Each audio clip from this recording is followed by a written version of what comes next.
wa qasamahuma inni lakuma laminan nasihin. Ini yang terakhir, setan itu mengatasnamakan Allah. Dia bersumpah atas nama Allah, demi Allah. Nah, ini yang bikin luntur setan. Bawa-bawa nama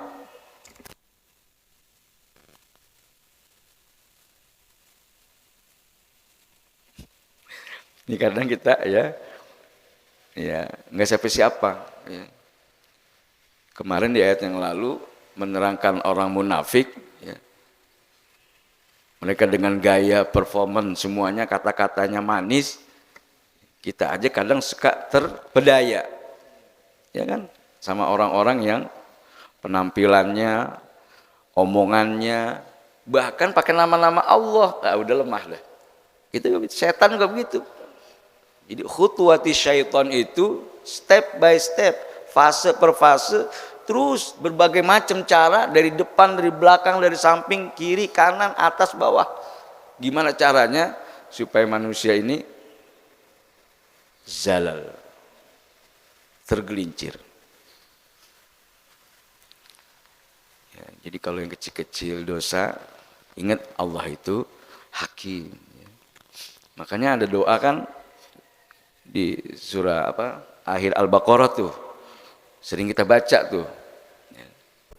Lillahi ma fis samawati wa in tubdu ma fi anfusikum aw tukhfu yuhasibukum billah. Ini pas ayat ini turun, para sahabat nangis. Para sahabat nangis karena merasa kita nggak bisa menghindar, nggak bisa ngumpet, nggak bisa apapun yang terlihat maupun yang di dalam hati, yuhasibukum bihillah, dihitung sama Allah. Gimana caranya kita ngumpet dari Allah? Orang dia maha tahu kok. Jangankan yang ke omong, yang diperbuat ya. Baru sekedar niat Allah udah tahu, yuhasibukum bihillah. Makanya ditutup tuh di akhir itu, Rabbana la tu'akhidna in nasina au akhtana. Ya Allah, jangan kau hukum kami, catat tuh catatan kalau kami pertama nasina karena lupa, au akhtana atau kami salah tapi salahnya nggak sengaja. Nah, itu kita minta ampunan sama Allah Subhanahu wa ta'ala. Ya mudah-mudahan kita masih engeh nih ya, engeh dengan khutwati syaitan sehingga kita enggak tergelincir. Kalaupun tergelincir mudah-mudahan karena enggak sengaja. Tapi kalau terus-terusan itu mah disengaja. Sebagaimana sebuah lagu, Kehilangan Tongkat. Lagu Oma ya. Ya Oma lagu inspirasi dari sini. Kehilangan tongkat. Cukup satu kali. Jangan dua kali. Kalau berkali-kali itu mah sengaja. Nah, itu kudu ingat Allah Aziz. Aziz. Allah maha menimpakan sanksi ya, tanpa ada yang bisa menghalang. Ada cerita tuh ya, ini udah banyak kesebar lah di medsos. Seorang anak muda atau seseorang lah, nggak muda nggak tua, saya belum tahu riwayatnya apa, kaul ini ya. Dia rajin ke masjid. Kisah itu potongannya saat dia sholat subuh. Ya. Zaman dulu dari rumahnya ke masjid jauh dan gelap. Apalagi habis hujan jalannya licin. Itu orang yang hendak ke masjid saat di perjalanan jatuh. Dia pulang, bajunya kotor dia ganti. Terus dia pergi lagi, berangkat lagi. Karena rumahnya jauh tentu berangkatnya mungkin jam 3 kalau di sini masjid subuh jam 5 ya. Gelap. Jatuh lagi. Dia pulang lagi, ganti baju. Jadi perjalanannya jauh, pulang ya memakan waktu dan tenaga. Ganti baju, dia balik lagi pergi ke masjid. Kali yang ketiga di tempat yang sama ada seorang kakek-kakek bawa lampu, nerangin itu jalan sampai dia ke masjid. Kakek itu diajak, ayo Pak sholat ke masjid, sholat subuh gitu. Nggak mau. Dibujuk-bujuk, diterangin, dijelasin, kakek-kakek itu nggak mau. Percuma ente ngajak saya, orang saya iblis. Ternyata yang nolongin itu setan, iblis. Kok nolongin saya? Ya.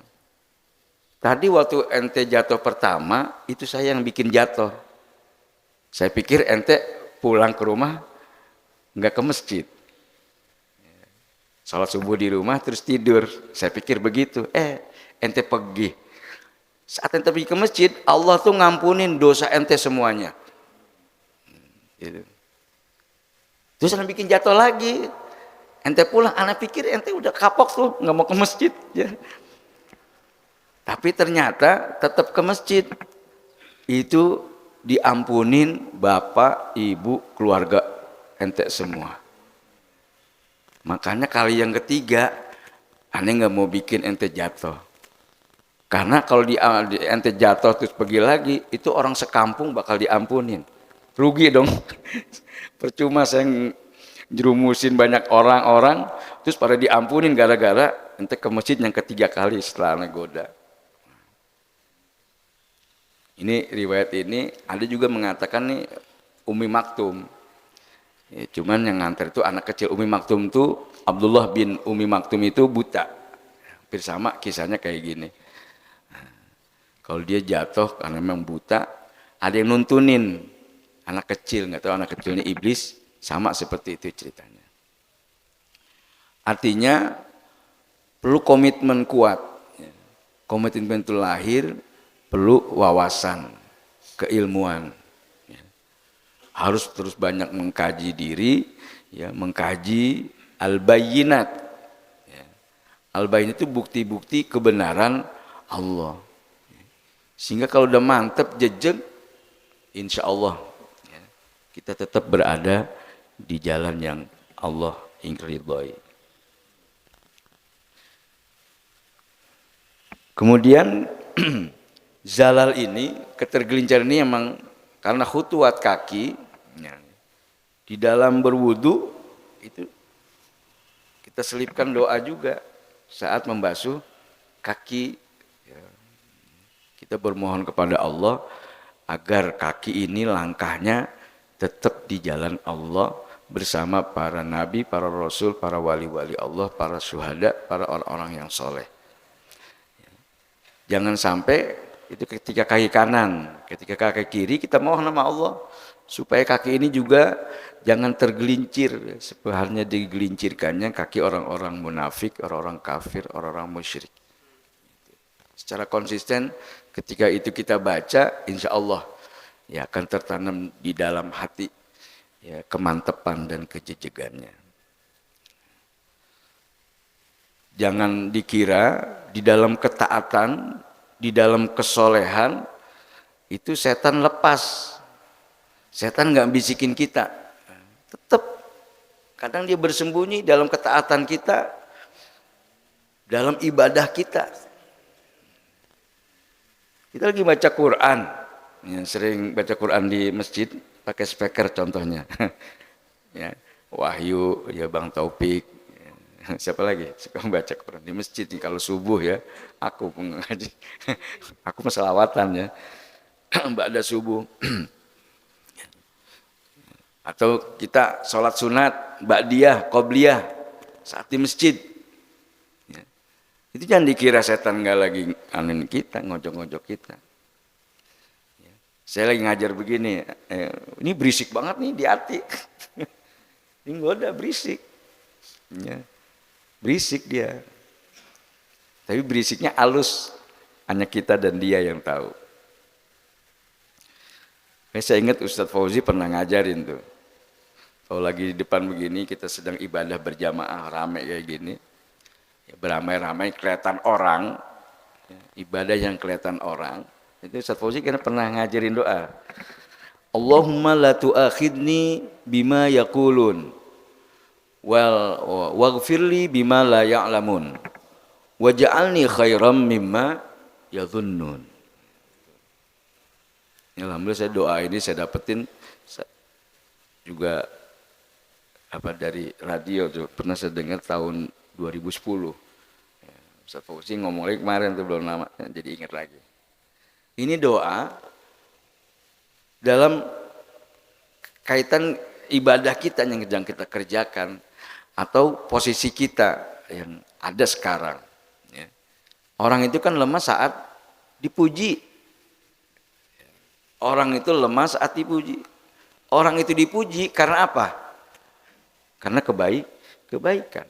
Karena ketaatan yang terlihat oleh orang lain. Rajin banget ke masjid ya, luar biasa. Ente mah mantep dah ke masjid mulu. Ente mah mantep dah ngaji mulu, ya kan? Bukan main. Jangan-jangan ente termasuk orang-orang yang disabdakan Nabi tuh. 7 golongan yang dapat naungan Allah saat naungan di akhirat nggak ada. Wah, makin mantap aja tuh. Luar biasa. Ente mah berkah dah rezekinya, sedekah mulu. Ya, orang-orang gocap dia mah 1 juta. Mantap kan? Mas Muji ya, luar biasa. Ente mah enak, udah ustadz lurah juga lagi asing. Ini puji tuh. Apalagi Mas Cuci, luar biasa. Mas Cuci mah kadang kalau udah ngomong kayak orang sombong, padahal bukan sombong, ngocol.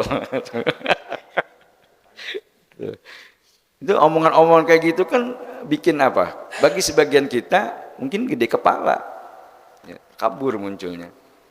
Itu khutwat asyaiton, khutwat syaiton. Makanya selalu lempengin niat, hati. Bang Dayat ngaji, wah, sekampung benda emang suaranya paling bagus dia, bener nggak? Ada yang bagusan lagi? Itu lagi dipuji, akhirnya wah, paling bagus kan?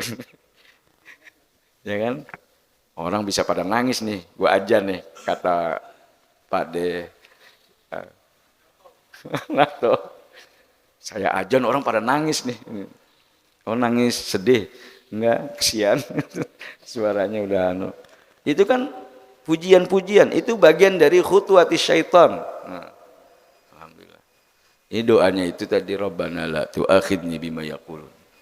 Ya Allah, jangan kau hukum saya. Hukumannya itu dalam bentuk dihapuskan pahala kita atau enggak dicatat sebagai perbuatan baik. Ya, la tu'akhidni itu. Bima yaqulun, karena sebab apa yang mereka ucapkan, apa yang mereka katakan, pujian yang mereka katakan tentang saya. Jangan siksa saya Allah. Jangan kau hapus pahala kebaikan ini. Ini kalau habis ngaji, ya dikata dipuji orang enak suaranya, 0 padahal. Nggak ada pahalanya, nggak ada nilainya. Kita minta jangan digituin. Karena kita coba ikhlas. Waghfirli bima la ya'lamun, ampunin yang mereka nggak tahu. Karena kan manusia pengennya yang kelihatan apa? Bagusnya, baiknya. Yang nggak baik mah, ya kalau ditongolin, ya habis ya. Saya ngomong kan cakep udah kayak pinter banget ya, enggak ya? Udah kayak orang benar nih ngomong. Ya. Padahal mah di dalam kita, ente nggak pada tahu bahwa apa? Ibu-ibu nggak ada yang tahu tentang saya. Ngomong tahajud, ayo kita sholat tahajud. Padahal saya meleker, banyak tidur di kamar. Ayo kita nyumbang, ayo kita sedekah. Ya, giliran kotak lewat ya paling pelit, kagak ngasih. Kita sering nongolin yang baik, tapi yang nggak baik, aib-aib kita ini masih diumpetin Allah. Kita minta diumpetin. Kalau udah dibuka aib semua kita, udah nggak ada yang bener dah kayaknya. Dia mah di kampung udah paling soleh, paling bener, pemalu. Di luar kampung, di luar kampung malu-maluin ya. Di kampungnya mah bener, di luar kampungnya agak bener. Naudzubillah. Itu kita minta diampunin tuh. Waghfirli bima la ya'lamun. Waj'alni khairam mimma yadhunnun. Jadikan saya yang terbaik. Lebih baik dari apa yang mereka kira. Lebih baik dari apa yang mereka katakan. Kalau saya cuma bisa ngomong, yuk kita sedekah. Saya lebih baik tanpa mereka ketahui, lebih banyak sedekahnya dari orang lain. Baca Qur'annya lebih banyak di rumah daripada yang lebih didengarkan. Jadi masjid Bang Dayat cuma 10 menit, tapi di rumah 1 juz. Insya Allah itu khairan mimma yadhunnun. Ya, itu kita minta. Ya, dengan cara itu mudah-mudahan istiqomah, kita nggak tergelincir jauh dari perbuatan maksiat. Sekalipun tergelincir, selalu kita mohonkan ampunan, kasih sayang Allah Subhanahu wa taala. Baik, itu aja. Shadaqallahul azim, maha benar Allah dengan segala firman-Nya. Kurang lebihnya mohon maaf. Assalamualaikum warahmatullahi wabarakatuh.